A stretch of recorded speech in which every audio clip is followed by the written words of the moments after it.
dengan judul apa tadi? Ya. Membaca dan menentukan informasi dalam teks dongeng fantasi. Oke, membaca dan menentukan informasi dalam teks dongeng fantasi.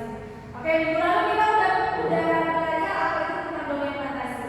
Siapa yang masih ingat apa itu dongeng fantasi? Ya. Oke? Ya.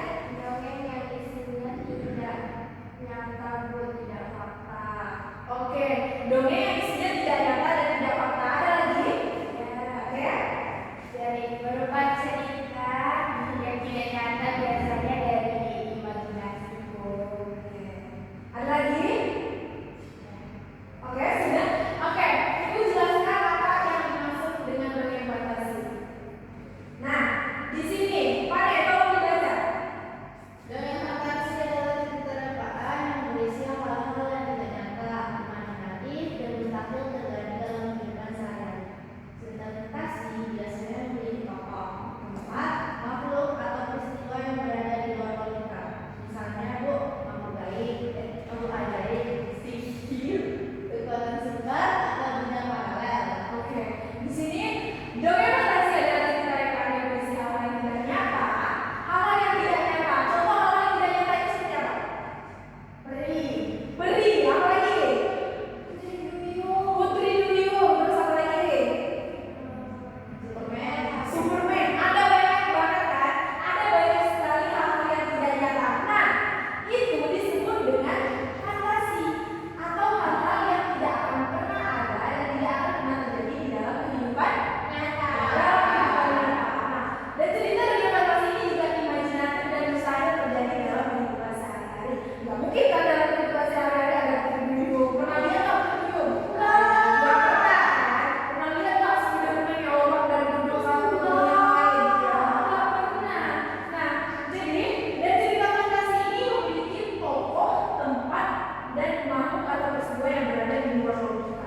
Misalnya makhluk ajaib seperti yang disebutkan tadi, Putri Duyung, peri, terus juga ada sihir seperti buto hijau.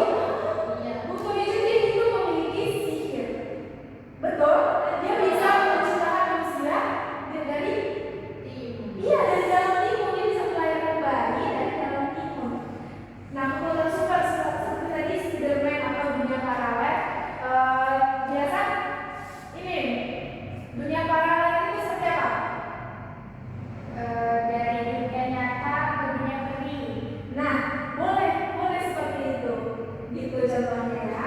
Nah, selanjutnya ciri utama dongeng fantasi itu ada berapa? Ada 3 ciri utama dalam dongeng fantasi. Yang pertama, makhluk keajaiban. Yang kedua, letaknya dan dapat tidak ada misteri. Dan yang ketiga, ceritanya mengutamakan imajinasi dan kreativitas. Oke. Ciri utamanya itu mengandung keajaiban. Udah tahu kan tadi mengandung keajaibannya seperti apa? Kekuatan. Oke, yang kedua apa lagi? Apa mengandung keajaiban itu seperti apa? Bisa itu pindah dari satu waktu ke waktu lain. Oke, teleportasi. Nah, teleportasi. Yang kedua, tokoh dan latarnya dapat tidak realistis. Contohnya gimana? Contohnya di Desa Pelangi. Di Desa Pelangi. Apa lagi? Di awan. Di awan. Benar. Apa lagi? Di rumah hantu. Di rumah hantu. Hantunya yang gimana?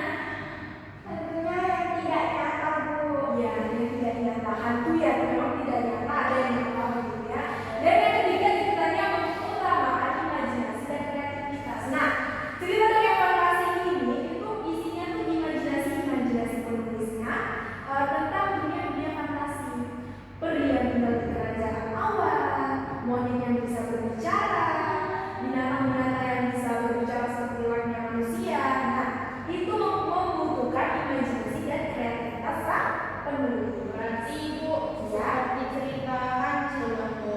Iya, seperti cerita kancil. Cerita kancil itu salah satu cerita fantasi karena di situ kancil kan bisa berbicara kan? Kancil bisa berbicara. Kalau di dunia nyata emang kancil bisa berbicara? Tidak. Jadi kan ceritanya mengandung makhluk-makhluk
Nah, dalam cerita itu ada harus bukan harus, tapi biasanya memang ada konflik dan penyelesaian.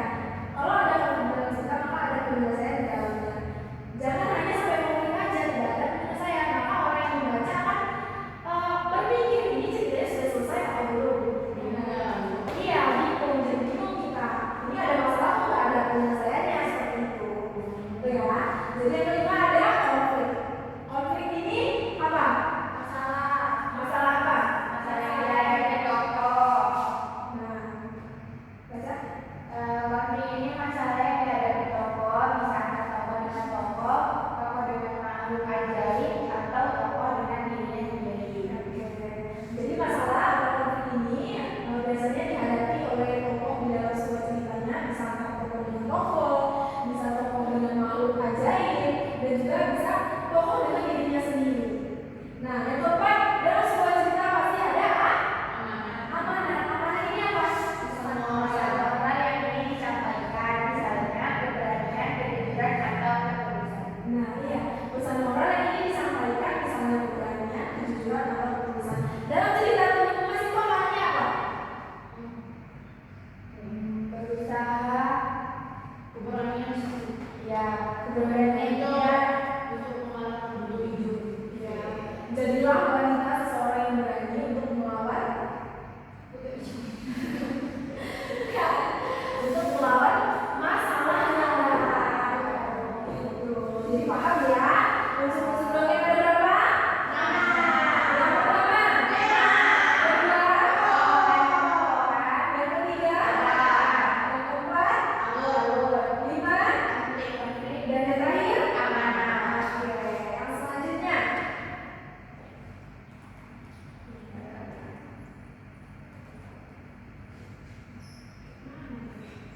Oke, selanjutnya itu ada struktur dongeng fantasi. Struktur dongeng fantasi ada berapa? Ada 3 struktur. Yang pertama, Orientasi, yang kedua, komunikasi, dan yang ketiga, resolusi. Orientasi ini seperti apa? Yang pertama, pengenalan. orientasi ini perkenalan berada di Awal cerita. Iya, ada di awal cerita juga. Pada zaman dahulu, seekor kuda dan seekor monyet berteman. Itu namanya perkenalan. Latarnya di mana? Di zaman dahulu, dan tokohnya siapa, perkenalan siapa, itu monyet dan kuda. Nah, gitu. Komplikasinya, yang kedua komplikasi. Komplikasi itu di mana munculnya masalah dalam sebuah cerita.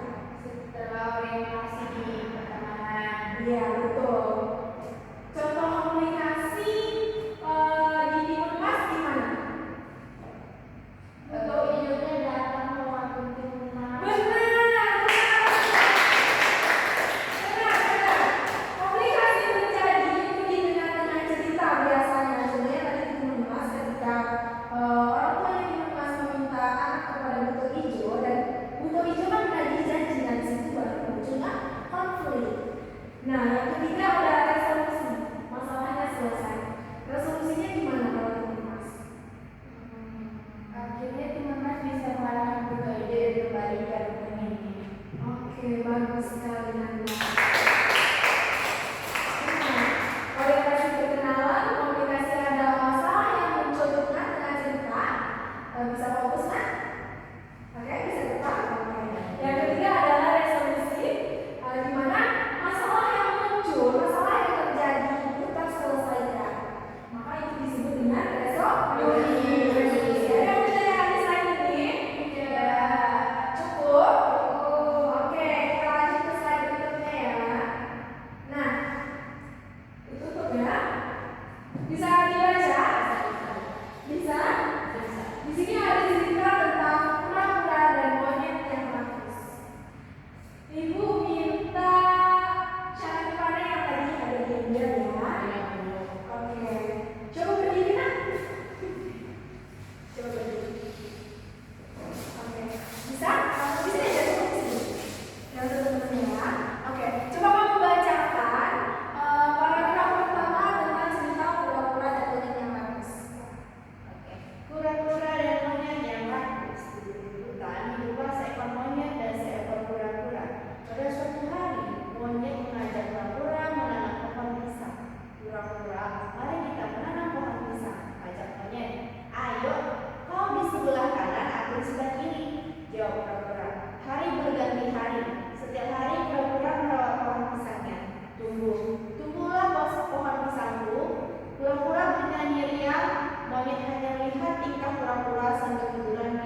Si monyet meminta maaf kepada kura-kura karena dia sudah tahu nih diri dia ternyata salah, dia harusnya mengambil hak si kura-kura. Maka amanat yang muncul dari cerita ini apa? Tidak boleh ragu, Tidak boleh ragu, berbagi, tidak boleh jahat kepada teman, tidak harus terakhir teman. dan pandai-pandailah memilih Teman. Karena bagaimana teman kita, maka bagaimana sifat teman kita, maka itu akan berdampak pada diri kita sendiri. Maka pandai-pandailah memilih teman. Oke, sudah paham dengan pembelajaran kita hari ini? Paham ya? Kalau ibu kasih tugas bisa ya dikerjakan ya. Oke, ibu minta anak-anak ibu untuk menulis cerita dongeng fantasi dan nanti kalian akan membacakan cerita di kelas. Oke? Ketua tolong bagikan kepada anak-anak.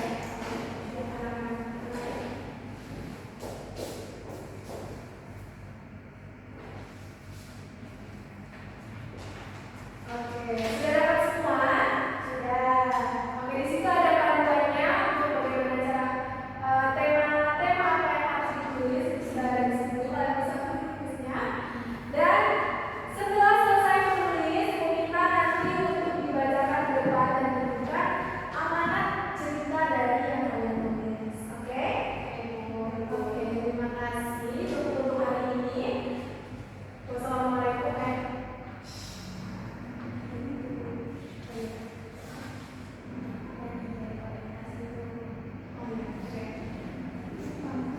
Karena tadi ibu bertanya, kalian sudah paham semua kan apa yang dijelaskan. Sekarang ibu tanya, sebelum ibu menutup pembelajaran hari ini, ibu mau bertanya dulu. Tadi ibu sudah menjelaskan apa aja? Ciri-ciri dari teks dongeng, terus definisi, terus apa lagi? Struktur. Udah? Sudah. Nah, tadi ciri-ciri dongeng fantasi ada berapa?